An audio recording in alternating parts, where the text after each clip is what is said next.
Hoy es un día muy especial. Nos hemos acercado hasta la casa del reverendo Luis del Pilar, Luis Francisco del Pilar, quien nos ha recibido en su casa con mucho amor como él acostumbra. Y nos proponemos hacer un dúo en esta mañana. Yulisa Osorio, la doctora Yulisa Osorio Bermúdez, me está acompañando como parte de un esfuerzo de ambos para documentar esta entrevista de historia, de teología y de esperanza. Teotecnología.com presenta Teobytes. Busque su taza de café, de té o de chocolate y siéntese a la mesa con nosotros porque este tema será de gran bendición a su vida y a la vida de su iglesia. Saludos y bendiciones, les habla Jesús Rodríguez Cortés y les doy la bienvenida a esta edición de Teobytes. También nos acompaña la doctora Yulisa Osorio Bermúdez. Saludos a todos, muy agradecida y me siento privilegiada de poder estar aquí esta mañana. Qué bueno. Hoy nos acompaña el reverendo Luis Francisco del Pilar para dialogar sobre historias, teología y esperanza. El reverendo Luis F. del Pilar es ministro jubilado de nuestra Iglesia Cristiana Discípulos de Cristo en Puerto Rico. Su vida, testimonio y escritos han sido fuente de inspiración para muchos, particularmente para las generaciones pastorales más jóvenes, a quienes ha formado con su ejemplo y acompañamiento. Anhelamos que este espacio sea de mucha bendición para su vida, al igual que lo va a ser para la nuestra. Así que le invito a que abra bien sus oídos, porque escuchará palabras de un siervo del Señor a quien admiramos profundamente por su entrega a Jesucristo. Él ha procurado que cada aspecto de su vida esté modelado por la misma esencia y presencia de Jesucristo. Amén. En mi caso, yo he sido profundamente impactado por la pastoral de Luis del Pilar, porque él fue uno de los pastores generales nuestros. Cuando yo llego a la Iglesia Cristiana Discípulos de Cristo, él era el pastor general. Y entre muchas cosas, él siempre procuró el tener presencia en cada aspecto de la iglesia. En aquel momento, pues yo formaba parte de la confraternidad de jóvenes de la Iglesia Cristiana Discípulos de Cristo en Puerto Rico. Así que tuve una oportunidad muy especial de estar de cerca del reverendo Luis del Pilar. Y sin más preámbulos, pues Yulisa comenzará haciendo la primera pregunta. Luis va a comenzar a contestar y disfrute de este conversatorio que va a fluir de manera orgánica.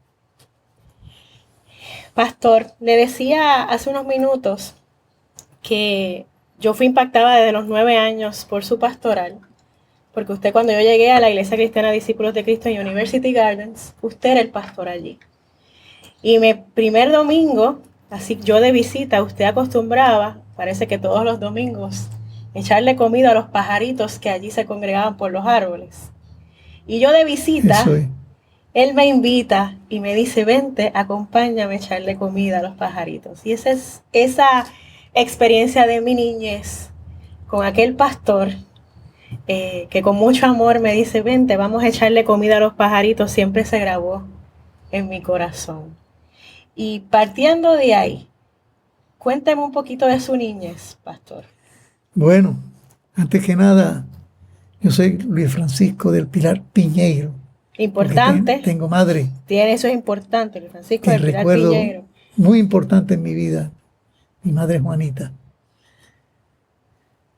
Mi madre Juanita y mi padre Francisco se casaron en el año 30. Wow. Justamente el año en que hubo la gran caída de la bolsa de valores en Nueva York. Que comienza la Gran Depresión. Comienza la Gran Depresión económica. Y ellos se amaban y se entusiasmaron con su amor y me tuvieron en el año 31. Yo nací el 6 de abril de 1931 aquí en Manatí, en la cantera de Manatí. había venido para acá la familia en busca de trabajo. Mi abuelo operaba una cantera ahí. Y empezaron a llegar muchachos a mi casa, niños, niñas. Y hubo 10, Wow, yes. 10 hijos, y 7 varones y 3 féminas. ¿Y usted fue el mayor? Y yo el mayor. Okay. Y en esa época de miseria, de pobreza, de desempleo, de crisis, mis padres, creyendo en el poder de Dios, en la gracia de Dios, se prolificaron con una familia tan grande. Pero Dios nunca nos faltó. Amén. La familia nos ayudó muchísimo y siempre tuvimos algo de comer.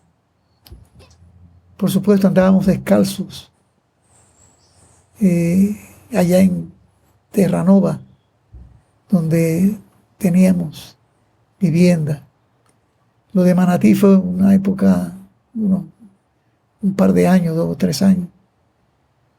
Y luego se movieron a Oaxaca, allí frente al mar, que fue nuestro paisaje de niñez.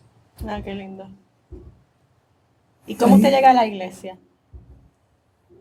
Bueno, mi mamá siempre tuvo inquietudes religiosas, espirituales. Y conoció a un pastor presbiteriano, un día yendo hacia la escuela.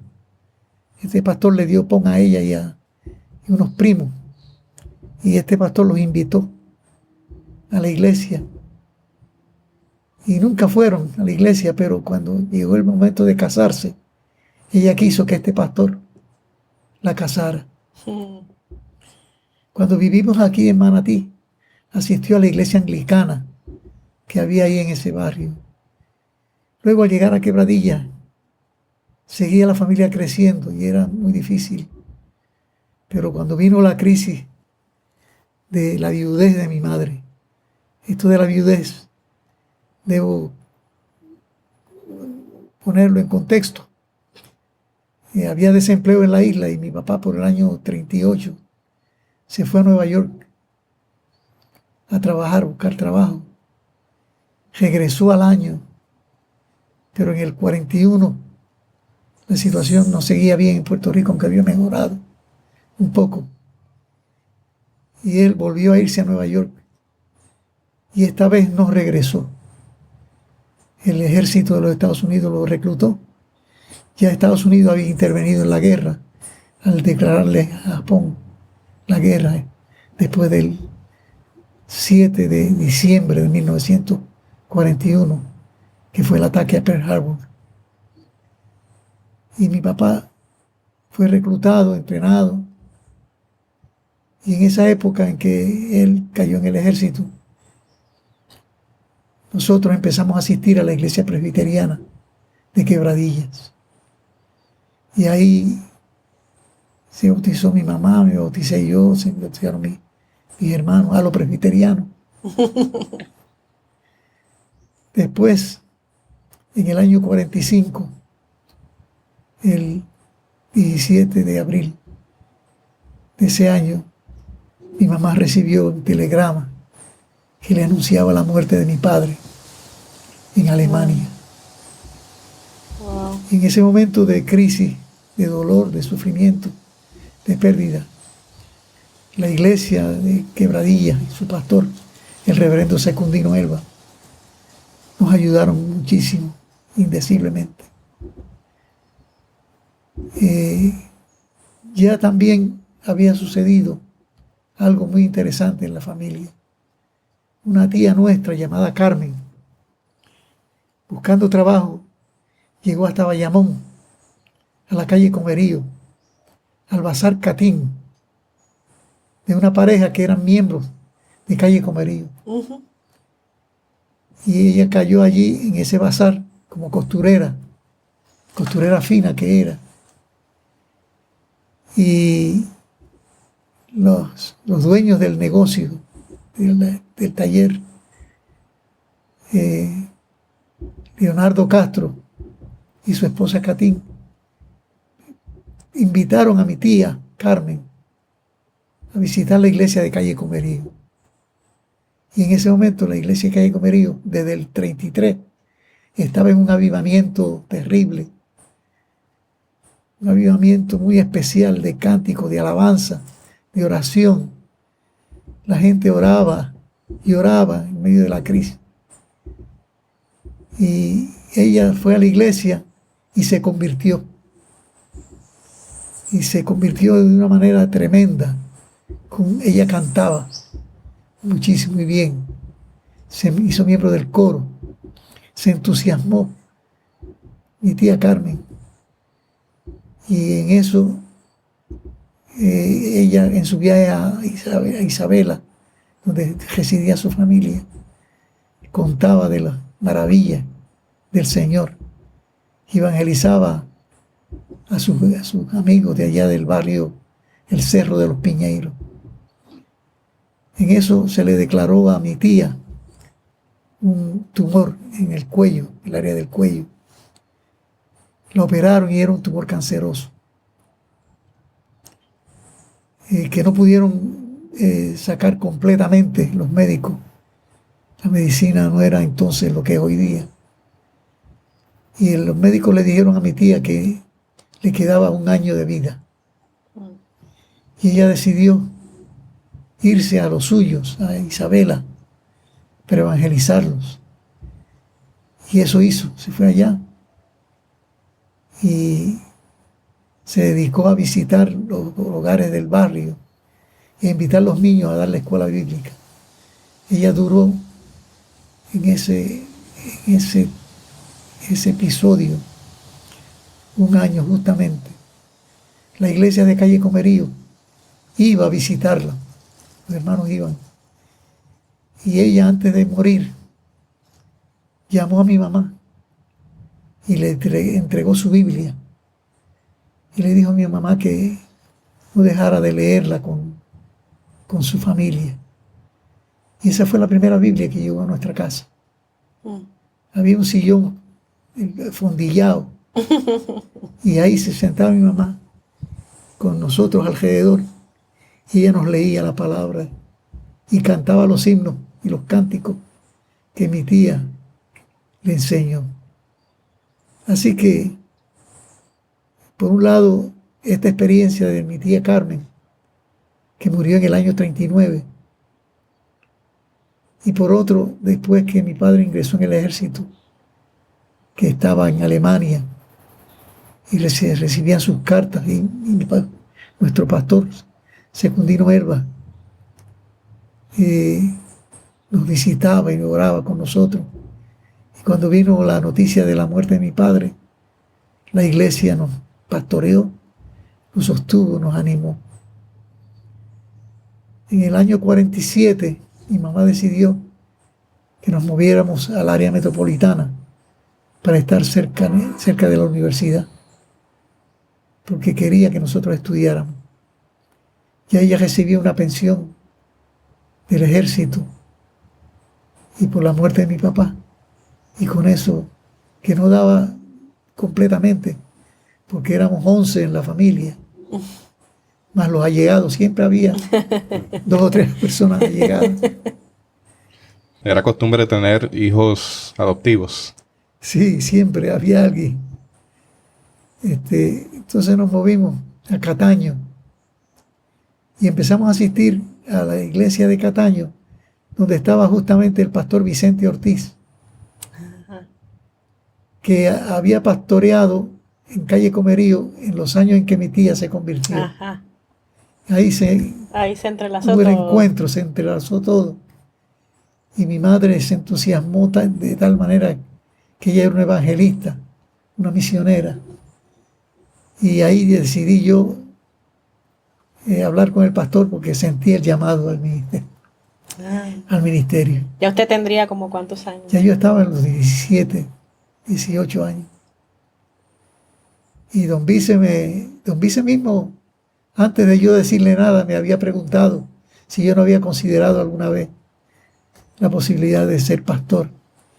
En ese tiempo yo estaba pintando y haciendo cuadros y trabajando con un amigo y hermano de la fe en pintura comercial. Y le dije a don Vice que de momento, pero llegó el llamado, y el llamado fue irresistible. Y yo le dije a don Vice que yo quería ser pastor, y él me recomendó. Tuve que bautizarme otra vez. Tenía el bautismo de la católica de niño, de infante, Sí.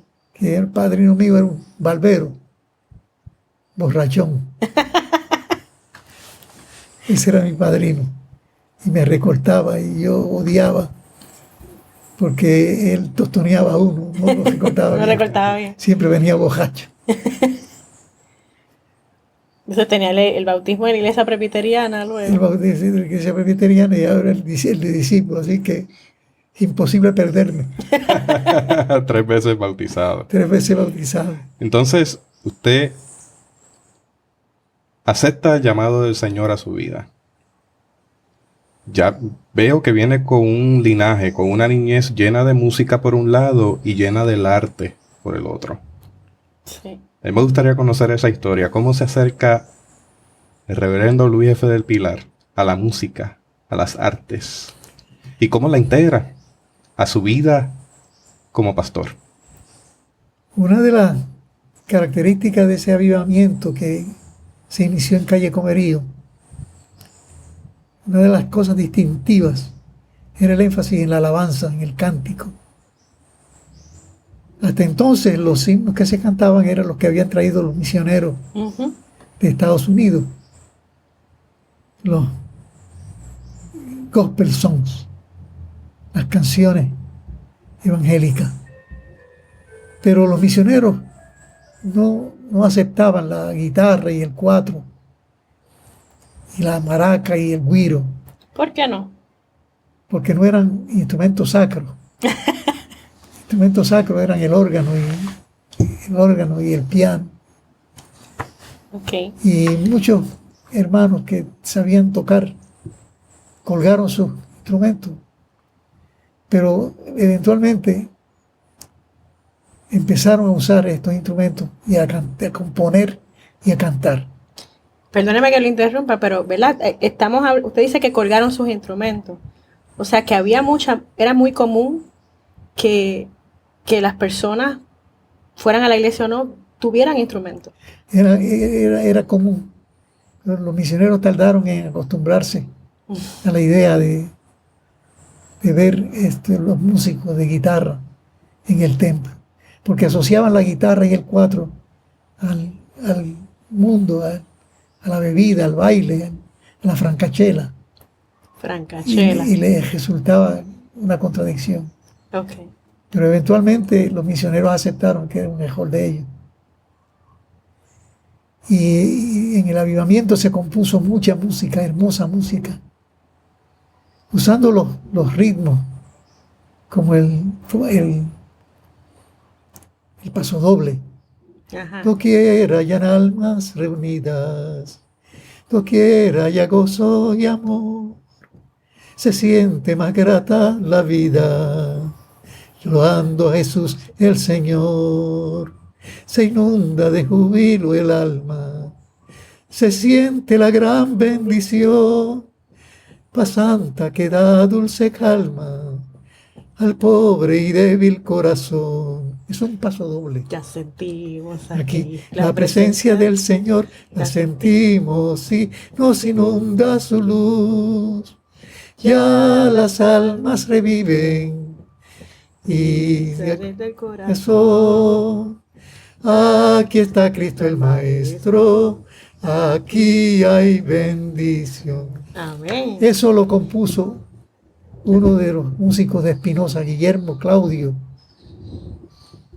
Los dos amigos, eran tuberculosos. Murieron de tisis pulmonar.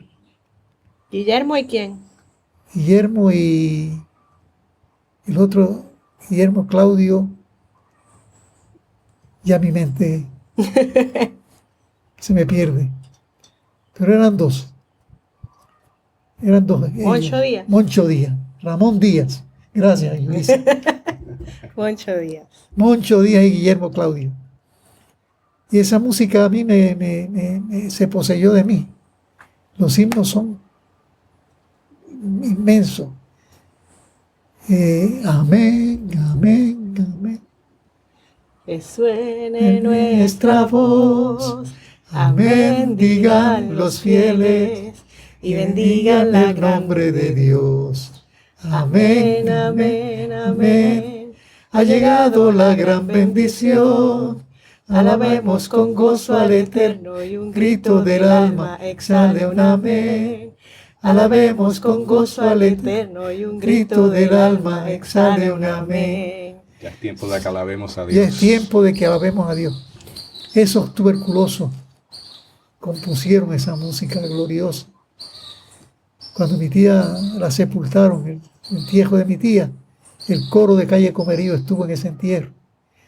Y fueron cantando desde el Cerro de los Piñeros hasta el cementerio en Quebradilla, Wow. por toda la carretera, 5 o 6 kilómetros, cantando esos himnos, Los que habían compuesto. esos himnos del avivamiento. Sí. ¿Y por dónde íbamos? A usted le marcó la música desde la niñez y su juventud. Y otro aspecto que también le marcó fue el arte. El arte visual. Usted ha comentado que pintaba. Sí, ahí en la sala yo pinté el paisaje de Oaxaca. Me gustaba particularmente el paisaje.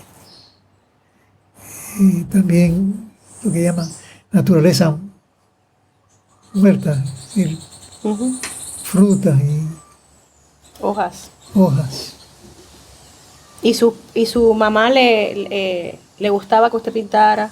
¿Le gustaba cantar? Mi mamá le gustaba cantar, le gustaba recitar, se conocía la poesía del Siglo de Oro, de Wow. Fray Luis de León, y le declamaba los poemas del Siglo de Oro.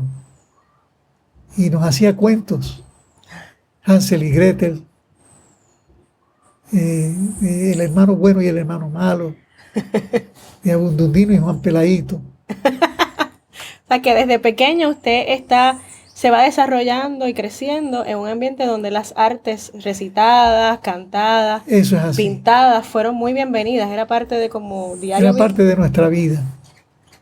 Era parte de nuestra vida, el paisaje, la belleza de Dios. Y todo lo vinculábamos al Señor y a su misericordia. Qué bien. Usted fue integrando esto a su pastoral. Siempre estuvo presente el arte, la literatura, la música. Y eso nos dice que usted estaba bien claro, y que está bien claro, de que hay un diálogo entre la escritura, el evangelio y la cultura, donde el Señor nos ha permitido crecer y vivir. Eso es así. Eso es así. ¿Nos puede hablar un poquito más de eso? Sí, en situaciones como las que vivimos, de limitación, de limitaciones, la música y el arte fue instrumento de Dios para nuestra bendición. Y mi hermano Rubén es un dibujante tremendo. Cogió clases por su cuenta de piano y toca muy bien el piano.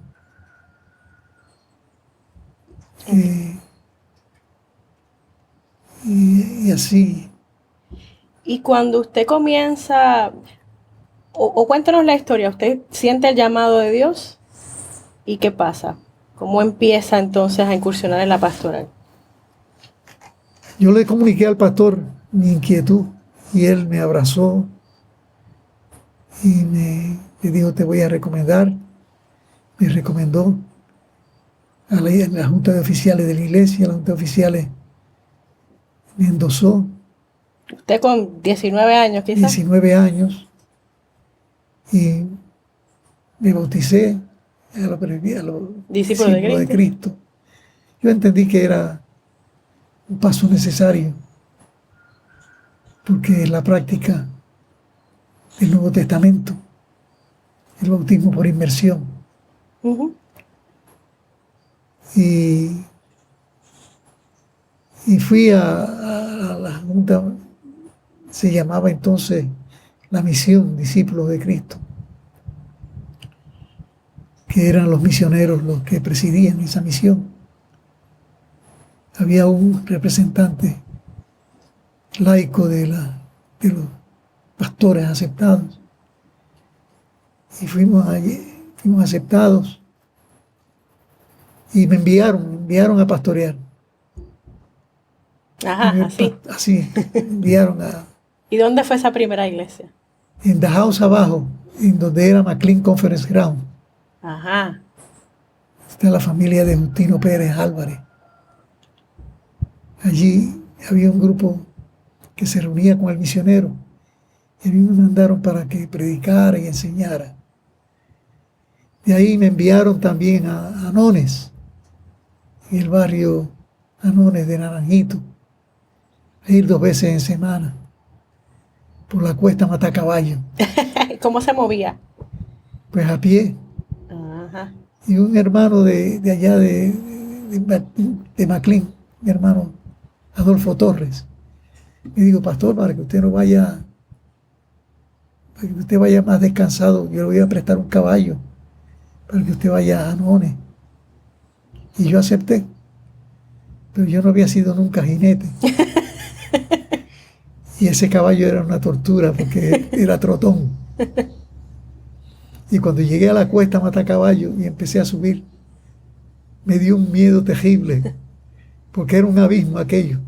Si ese caballo fallaba, eso era un cerro que había que subirlo poco a poco. Y yo me bajé del caballo y lo seguí llevando por la brida. No volví. Y le dije a don Adolfo: no, don Adolfo, yo mejor ando a pie. Y ahí estuve un tiempo muy bonito, conociendo a la gente de Anones. ¿Y era costumbre suya cantar en los cultos? Oh, sí, yo aprendí a tocar guitarra Ajá. con un hermano de Cataño, Fidias, que me regaló mi primera guitarra. Y él me enseñó. Y con 3 tonitos yo me defendía y acompañaba los cultos. O sea, que usted predicaba, usted cantaba y acompañaba Y acompañaba, en una pastoral completa. sí. ¿Llegó a componer alguna canción? Hay 2 o 3 cositas por ahí, pero no es una gran cosa, no. Una dancita que compuse, pero Ok. no me dio la habilidad el Señor de componer. Bueno, de alguna manera sí, porque usted... Y poemas. Eso sí, Ah. Quizás era ponerle la música, pero Eso yo creo sí. que componía así. sí, Tiempo y tú, Jesús mi Señor, y una novelita, y otras cosas, Libros de cuentos. libros de cuentos y testimonios. Lo hizo él. Donde está el testimonio de mi tía Carmen, donde está el testimonio de la iglesia de University, Sí. que estuvo a punto de cerrarse. Sí. Esa es mi iglesia. Sí. Quedaban 11 miembros. Y el Señor movió a la iglesia a pedir a nuestro pastor Francisco Resto que fuera allí a levantar aquello. Y Paquito fue, y el Señor lo usó poderosamente. Usted mencionaba ahorita algunos géneros y me mencionó el paso doble. Ajá. ¿Qué otros géneros así de la música más popular, verdad? De la gente que no...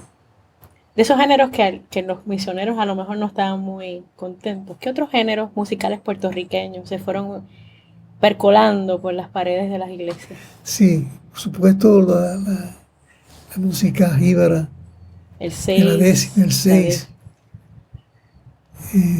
en Maná hubo músicos, danza, Sí. la danza.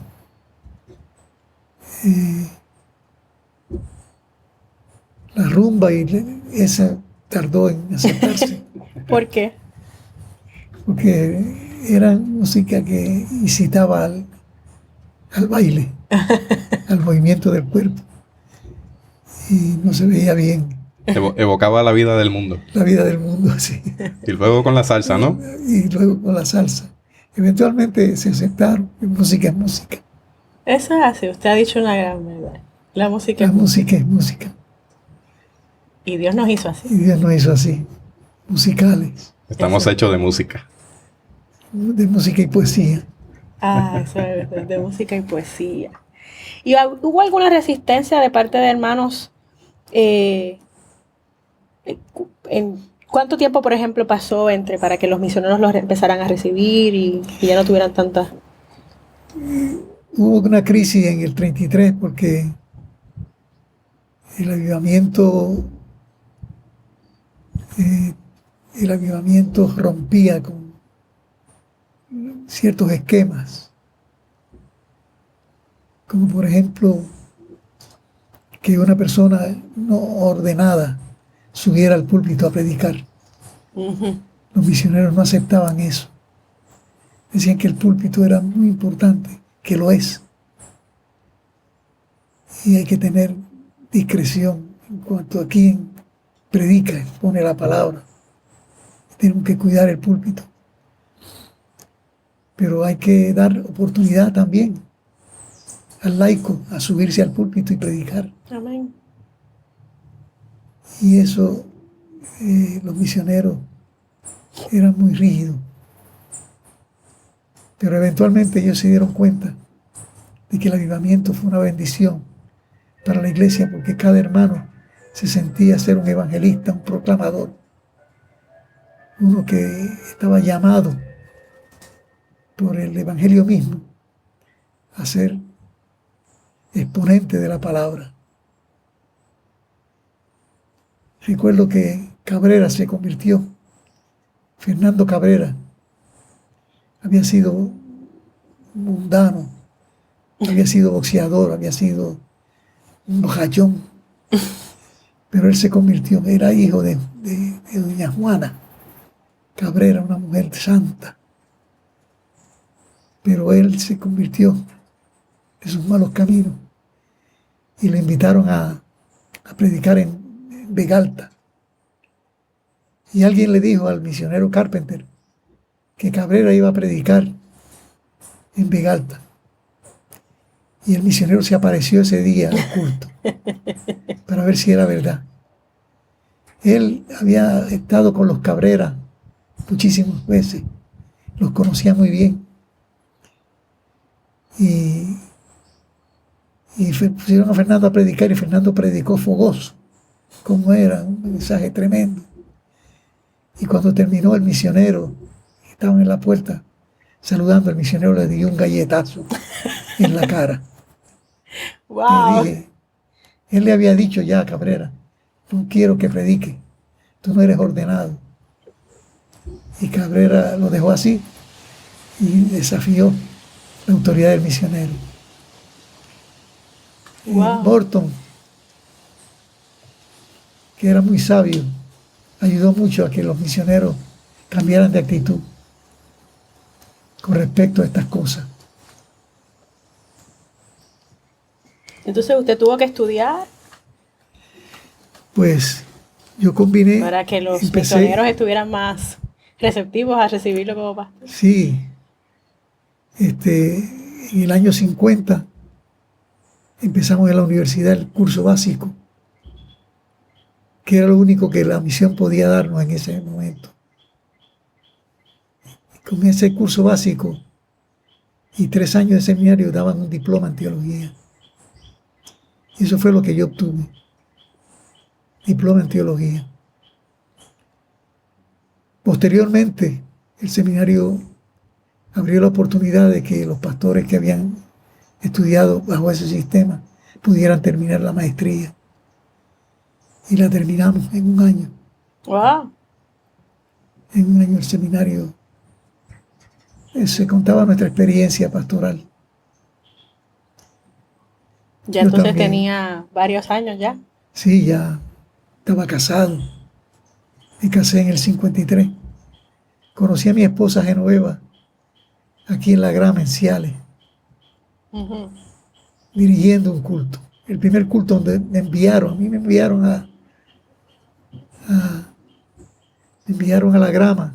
No vieron a instalarme ni a presentarme así. Aquí estoy yo. Así era entonces. Y ese día mi esposa dirigía el culto, de la que fue mi esposa luego. Era jovencita. Me encantó. Me encantó definitivamente. ¿Qué le gustó de ella? La voz clara que tenía y cómo cantaba. Su voz es una maravilla. Fuerte, una voz fuerte. De hecho, ella cantó en el coro de San Juan, en la iglesia de San Juan. Cantó en los coros que yo dirigí. Y, en fin, era una entusiasta del cántico. Me gustaba la música. Y ahí encontró Alegre. el lado común, el Ese interés ese común. fue un interés común. Y mis hijos salieron cantores también. Abimael, Raquel, Alba, cantores. Pastor, cuénteme cómo usted pastoreaba y dirigía coros a la vez. En la iglesia donde iba, si no había coro, lo armábamos. Había que tener coro. Había que tener un coro. Es Espinosa. parte de esa liturgia, de esa necesidad de Sí, la música coral, ¿no? sí. Cautivó a mí, a Lucas Torres. Y ahí nos improvisamos como directores, sin saber mucho de solfeo, sin saber leer música, como luego aprendimos en el seminario. Claro. En el seminario aprendieron a leer. Sí, Wow. O sea, a leer Missy música. William, ella daba música adoración. Y ella nos enseñó a leer. Y yo fui como parte del cuarteto, había un cuarteto en el seminario. Lucas y yo y dos compañeros más. Cantamos en la graduación. Ah, Cantamos un himno que compuso nuestro profesor Ángel Mergal. sí. ¿Se acuerda? O por lo menos del título.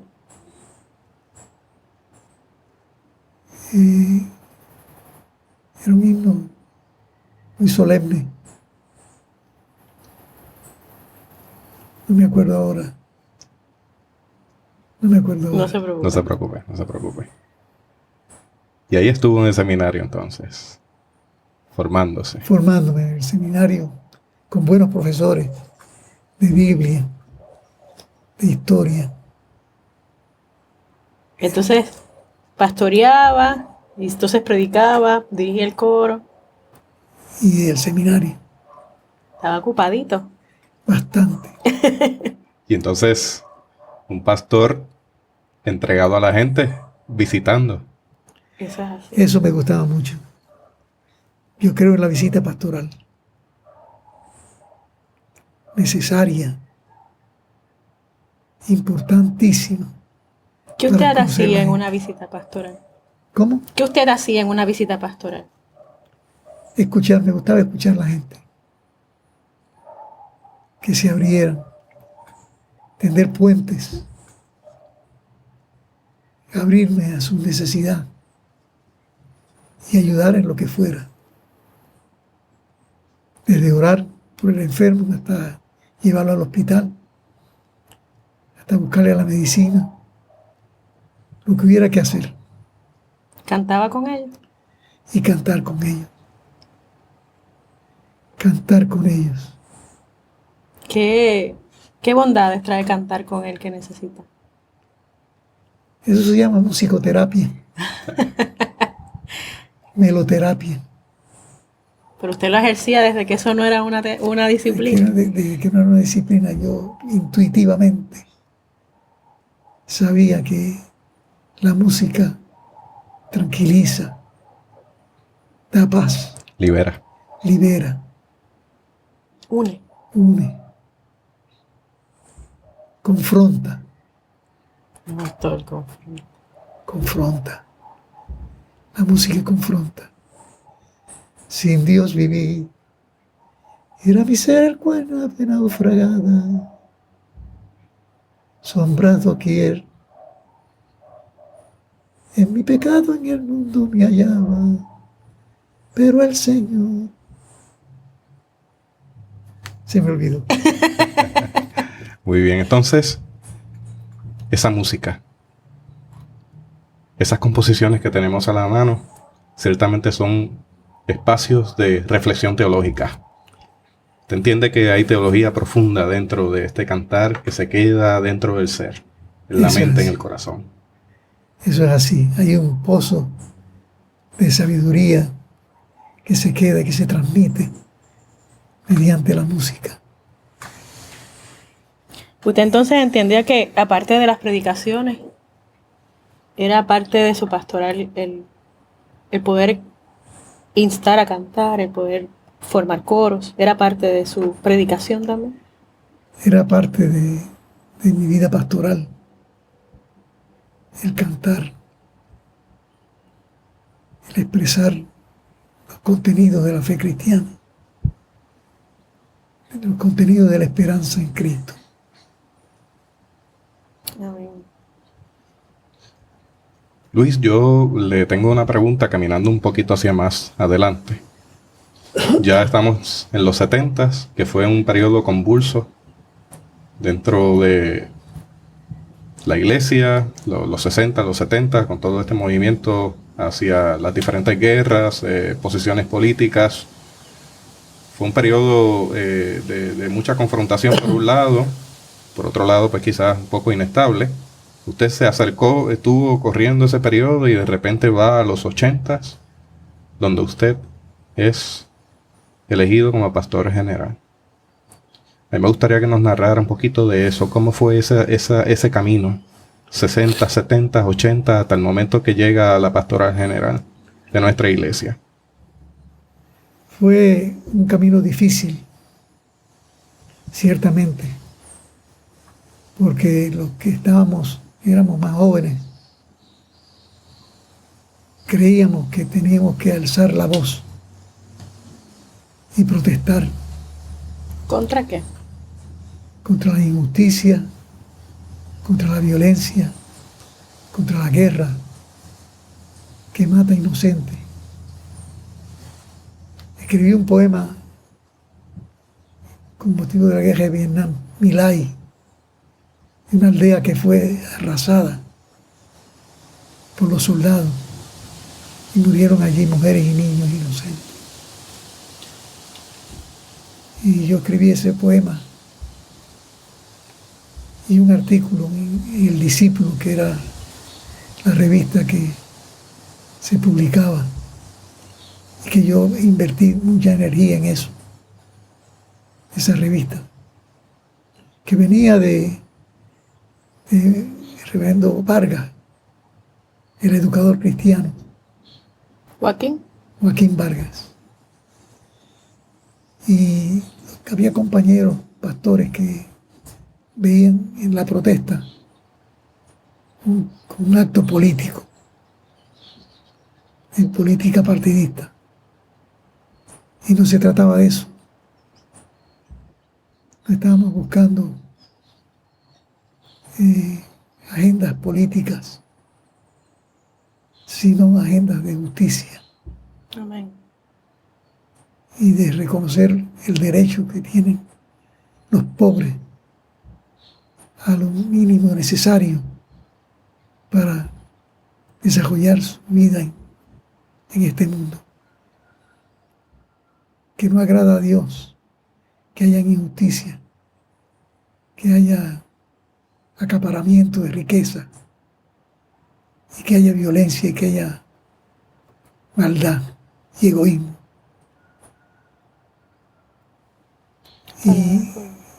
Y ese artículo no le agradó a un pastor compañero y rompió la revista en mi cara, porque para él inaceptable. Yo lo perdoné, pero me sentí herido, muy herido.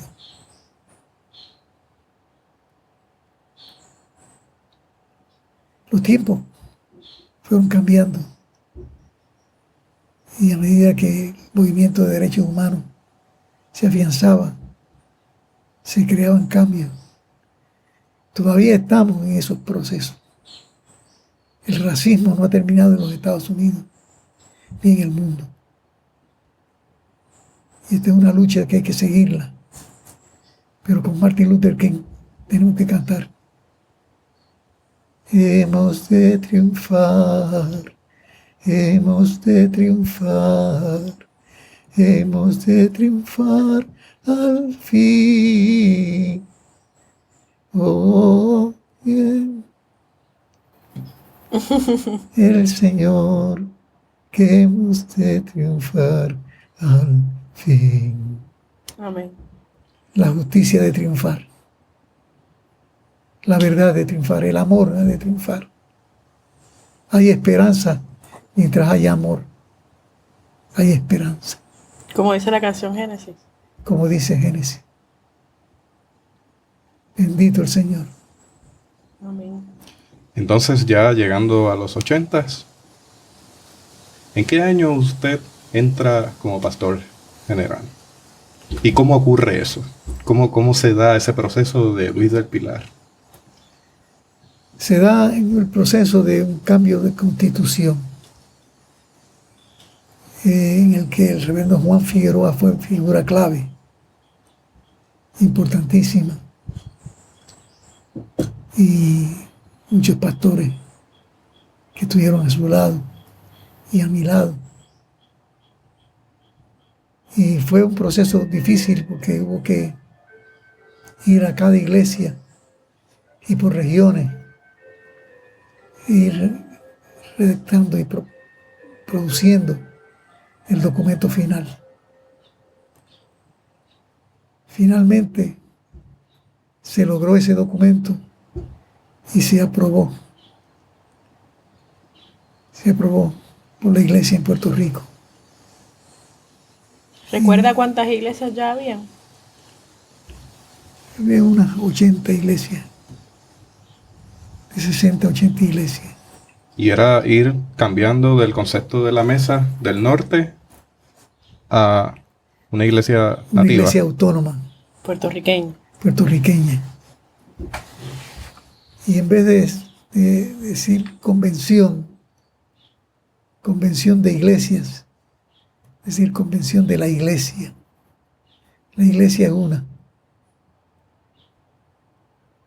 Y tienen las iglesias locales como expresión local, Ujú. pero la iglesia es una Sí.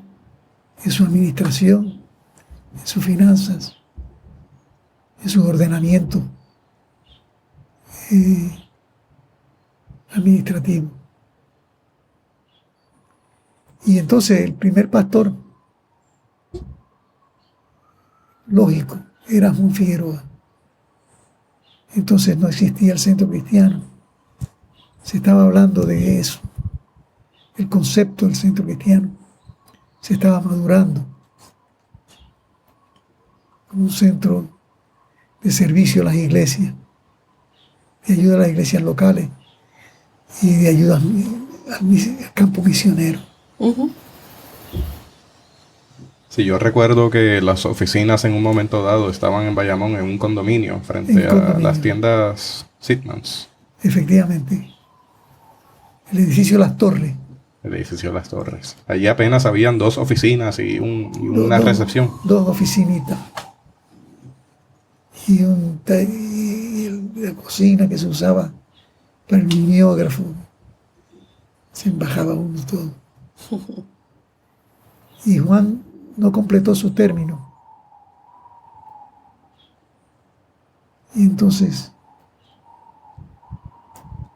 yo creo que vine yo. No me acuerdo bien. La fecha se me pierde. No se preocupe. Pastor, y en todo esto, usted a la denominación, usted ha escrito varios libros, pero antes de eso se dedicó como a hacer compilaciones de la música de las iglesias. Eso fue lo primero. Cuéntenos un poco de eso. yo percibía que al pasar de los años, los himnos del avivamiento se iban cantando menos y menos. Es natural. Ujú. Vienen nuevas canciones, nuevas composiciones. La gente busca algo nuevo, algo que no sea lo mismo.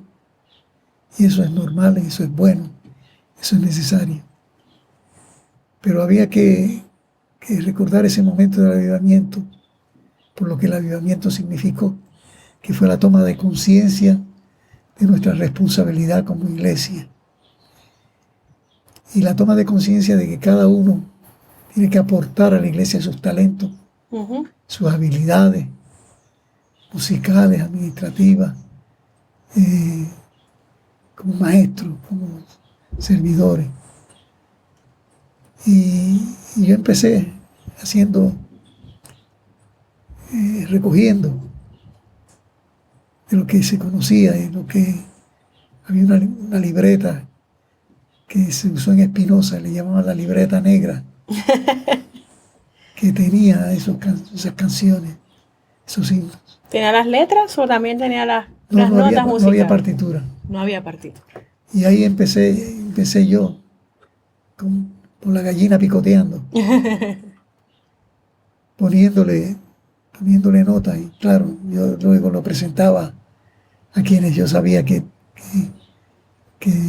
leían música, que me corrigiera, me editara. Y así hicimos las primeras colecciones. Himnos del avivamiento, cantemos al Señor, cánticos de ayer, mañana y siempre. Y eso también a su vez respondía un poco a una tradición que también sí estaba de cantar con himnario. De cantar con himnario. Así que quizás usted fue desarrollándose un himnario puertorriqueño. Sí, y fui más ambicioso porque Lucas Torres contempló que se hiciera un himnario latinoamericano. Ok. Que incluyera entonces Que canciones no incluyera solamente canciones de no Puerto solamente Rico. de Puerto Rico, sino de Latinoamérica, en Buenos Aires. Y Cedet Sí. publicó una colección preciosa de cánticos usando ritmos latinoamericanos, como la samba, el tango. Ujú. Y entonces se incorporó todo eso en Cáliz de Bendiciones. Sí. Lucas fue clave en ese proyecto. Fuimos a Nueva York a hacer las selecciones finales. Y de ahí surgió Cáliz de Bendiciones, que es una joya. Sí. Y ahí escribí yo varias meditaciones. Eso es así. Y Lucas también. Después yo seguí esa área de las meditaciones y publiqué un librito de ayudas para el culto. Y este último de pasajes memorables del Nuevo Testamento y del Antiguo Testamento son reflexiones teológicas. Muy bien. Quisiéramos aprovechar para dejarles saber de este libro que se titula A la luz de la palabra, Meditaciones Diarias. Escrito por Luis Francisco del Pilar Piñeiro. Piñeiro. Y si usted deseara conocer más cómo obtener un ejemplar como este, les recomiendo que se comunique con el Centro Cristiano de la Iglesia Cristiana Discípulos de Cristo en Puerto Rico. Y usted puede escribir a edu@discipuluspr.org y allí con mucho gusto le podrán indicar cómo obtener este ejemplar, que es una joya que usted no debe perderse ni debe dejar de tener en su biblioteca. Eso es así. Pastor, quisiera preguntarle, ¿qué es un culto y para qué es el culto? Un culto es el momento de reconocer la presencia de Dios, alabarle, darle gracias y proclamar las verdades del Evangelio. Eso es un culto, donde se asume compromiso con el Evangelio y con Jesús, nuestro Señor, de vivir en rectitud, en santidad y en servicio a los necesitados. Entonces, ¿para qué es el culto? ¿Para qué es el culto? Para afirmar el señorío de Dios, primeramente. Afirmar la presencia de Dios en este universo. Es para afirmar que todos somos hijos de Dios. Y como hijos, herederos de las promesas divinas. No te dejaré ni te desampararé. Mío eres tú. Cuando pases por las aguas, yo seré contigo. Por los ríos no te anegarán. Por el fuego no te quemarás. Ni la llama arderá en ti. Porque yo, Jehová, soy tu guardador. Todo ser humano es hijo de Dios. Y está protegido por esa presencia solemne y soberana. Independientemente de lo que esté pasando. Independientemente. El culto no es show, no es un espectáculo, no es un entretenimiento. El culto es un momento sacro de encontrarnos con el Dios que le da sentido a nuestra vida, que nos afirma como seres humanos, dignos, creados a la imagen divina, con herencia eterna en los cielos y en la tierra. Pastor, pero hay gente que podría decir que nos podemos encontrar con Dios en la naturaleza, que nos podemos encontrar con Dios en el silencio. ¿Por qué el culto nos llena tanto de esperanza? Porque el culto nos ayuda a descubrir lo mejor de nosotros. La comunidad. La comunidad. La comunidad de fe. El compartir juntos. El amarnos. El abrazarnos. El comprometernos con el bien, la justicia y la verdad. Y el sobrellevar las cargas unos con otros. Y sobrellevar las cargas unos con otros. Usted contaba, por ejemplo, cuando su tía falleció. Fue un ejemplo de eso.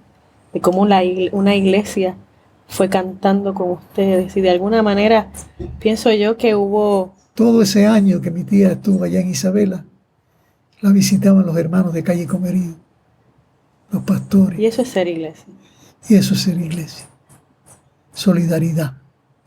Presencia en la necesidad. Bendito el Señor. Amén. Amén, amén.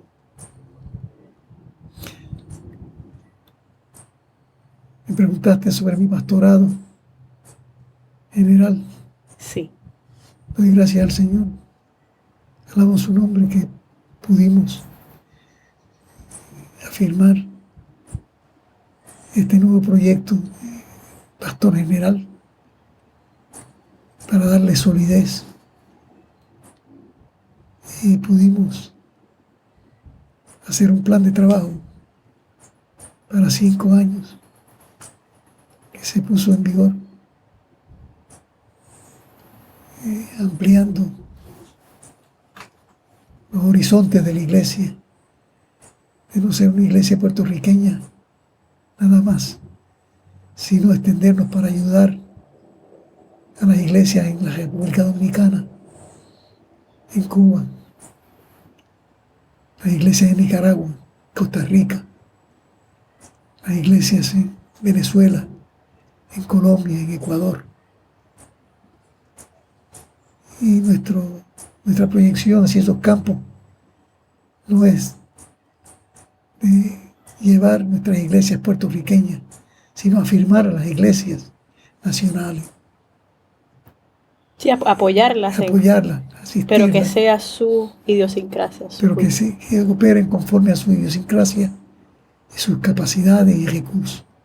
Y que sea su proyecto, de tal manera que cuando uno sale... No crear la dependencia ni crear también el imperio. Ujú. No vamos a conquistar, vamos a compartir. Amén. O sea, que usted habla de evitar, de echar mano del evangelio colonial, el que coloniza, el que si algo es diferente lo tengo que Sí. transformar a mi imagen y semejanza. Y alabo a Dios porque en ese periodo difícil se afirmaron muchas cosas que hoy salen a la luz. Por 47, 48 años nos estuvieron diciendo que éramos Estado libre. Y acabamos de descubrir que no somos ni Estado ni libre, que somos una colonia triste, una triste colonia. ¿Qué puede hacer la iglesia entonces hoy? Afirmar la responsabilidad para con la gente de nuestro país, devolverle su dignidad, su sentido de dignidad y de valor, que no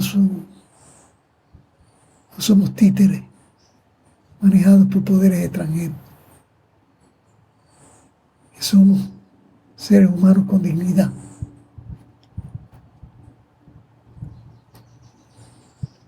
Muy bien. Pastor, ¿será diferente entonces quien sea pastor o pastora hoy? ¿Tendrá necesidades diferentes que usted cuando estuvo pastoreando o sus primeros pastorados? Bueno, gracias a Dios que la historia es la historia. Y suceden cosas que dejan pasmado a uno. Cada tiempo tiene su peculiaridad y hay que tomar decisiones. Los pastores que vengan tendrán que tomar decisiones. ¿Y qué cosas deben permanecer en la pastoral? Aunque los tiempos cambien, pero para poder ser iglesia, que usted, por ejemplo, le podría, si un joven se le acerca a usted, le dice, aconséjeme, pastor, en los tiempos que hoy me toca pastorear a mí, ¿qué consejo usted le daría? ¿Qué cosas debe permanecer en la iglesia? La iglesia no puede perder de vista que está para servir a los seres humanos. Que los seres humanos son la prioridad. Y que cada ser humano tiene derecho a desarrollarse conforme a sus recursos, provistos por la misma sociedad. Y hay que ser compasivo, hay que ser amoroso. Habrá que seguir cantando. Y hay que seguir cantando. Que no caiga la fe, Que no caiga la que no caiga la esperanza, que no caiga la fe, que hay redención, que hay vida, vida en abundancia.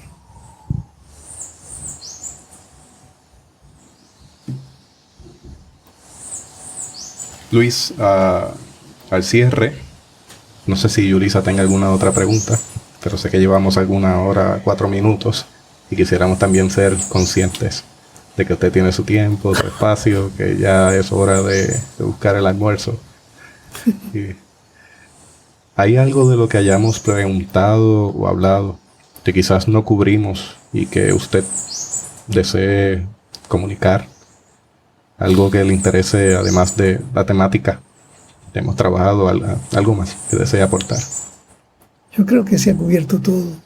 Muy bien. Estoy satisfecho. Qué bueno. Lamento que mi voz no es tan clara ni tan fuerte. Yo creo que nos ha bendecido de gran manera, pastor. Sí. Amén. Y podemos aprender mucho de usted. Y parte de hacer este podcast y parte de hacer este video es que... Una palabrita final. Sí, cómo no, pastor. ¿Cómo fue el día que yo le expresé a don Vicente que quería Cuéntenos. ser pastor. Cuéntanos.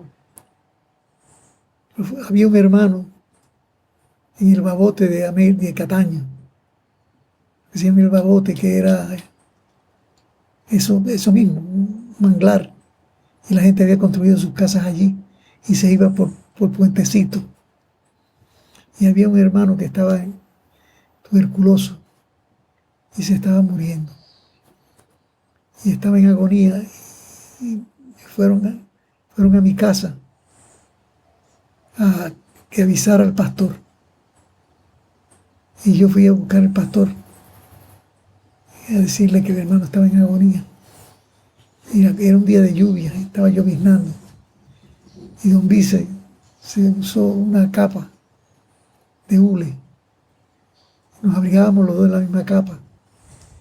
Y llegamos al lugar. Y don Vice le ministró. Oró, leyó la palabra.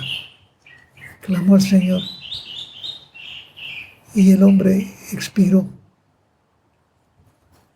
En ese cuadro de lluvia, muerte. Yo le dije a don Vice, yo quiero ser pastor. Qué testimonio. Y es que el Señor me llamó para eso mismo. Después yo viví esa misma experiencia en Morovi con un hermano llamado Pau, que se estaba muriendo. Y me tocó asistirlo también. El ser humano siempre me ha cautivado como objeto de fe, de trabajo, de diligencia. Amén. Amén. Gloria a Dios.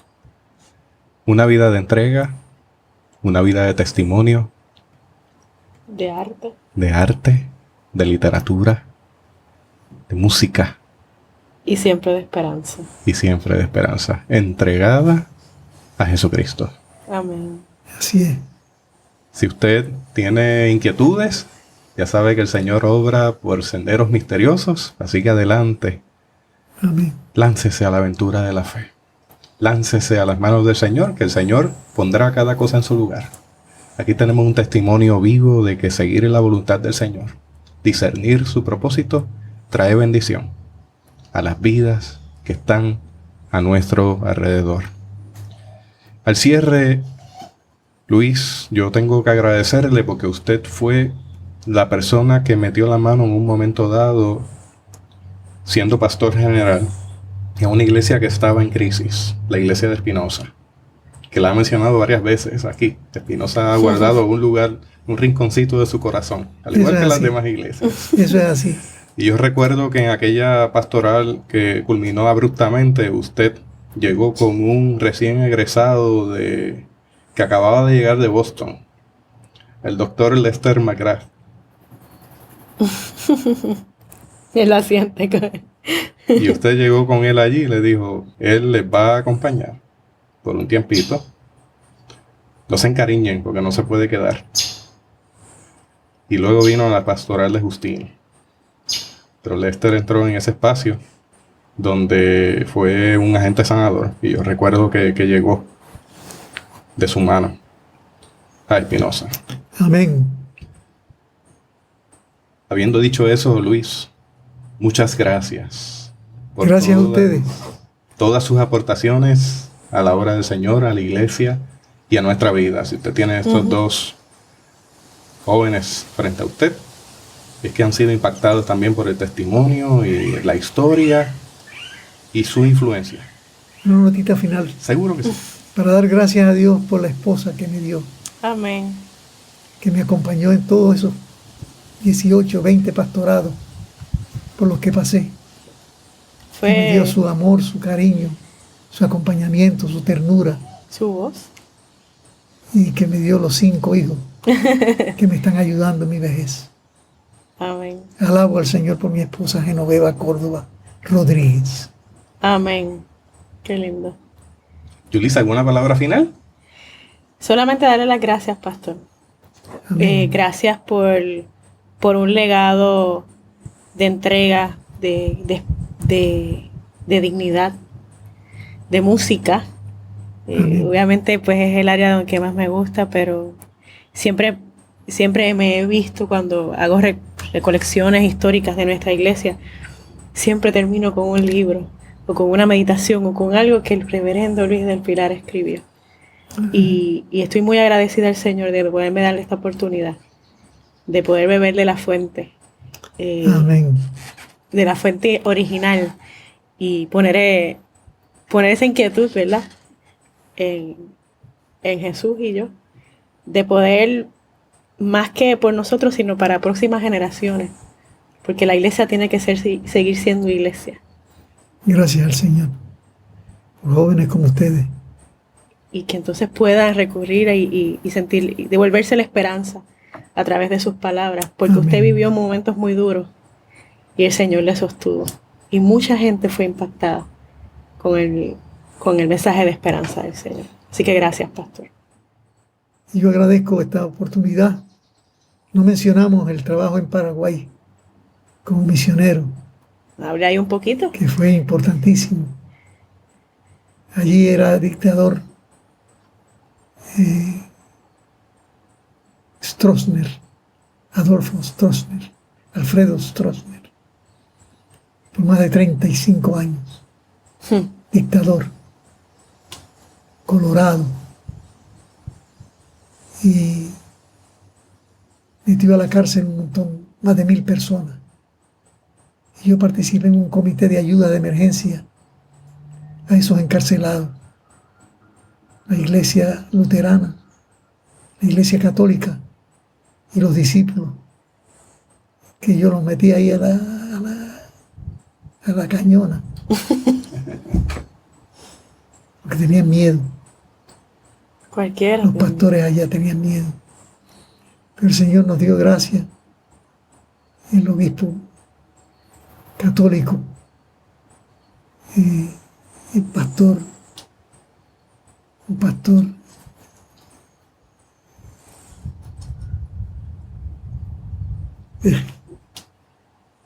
era un cura jesuita, padre José María Blanche, y se fundó ese comité para ayudar a los presos. Y fuimos a ver el presidente de la República. Y ahí habló el monseñor Bob Winkel con el presidente, y se logró su permiso para que pudiéramos llegar hasta los presos, llevándoles medicina, llevándoles noticias de su familia. Y fue bellísimo ese trabajo. Ese comité todavía está trabajando en Paraguay, el Comité de Iglesias para Ayuda de Emergencia. Y los pastores discípulos terminaron colaborando con el comité. Yo alabo a Dios por eso. Amén. Una vida entregada. A eso es lo que el Señor nos llama. Amén. Con nuestras capacidades, habilidades, nuestros talentos, nuestra vida toda. Amén. Bueno, hasta aquí esta edición de Theobites. Gracias por darnos el privilegio de llegar hasta ustedes a través de las redes informáticas. Será hasta el próximo episodio. Que la paz y la gracia de nuestro Señor Jesucristo sea con ustedes.